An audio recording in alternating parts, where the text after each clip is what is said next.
Campbell Bannerman. Thank you, Madam Chairman. Just a quick point. I believe this is really a moment of truth.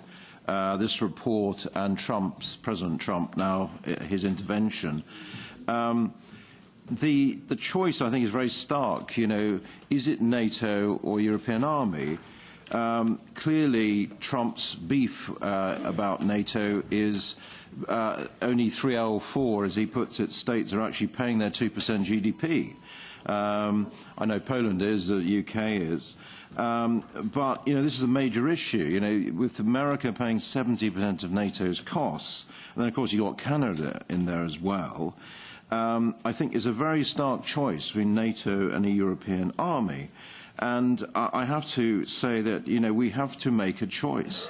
Either we stop the European army and bolster NATO, pay up the 2%, stop undermining, duplicating NATO just for the purposes of creating a superstate, or we don't. You know, you then fund the European army and you leave NATO, NATO falls apart. And the question becomes, what makes Europe safer?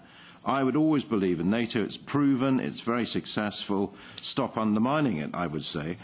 The second point is, I believe this is part of creating a superstate. I mean, what other trade bloc actually has an army? Does NAFTA have an army? No.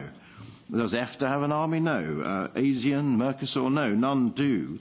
So this really goes to the heart of whether the EU is headed towards being an EU superstate, which I believe it is, or remains as a trade bloc, or goes back to being a trade bloc, more accurately.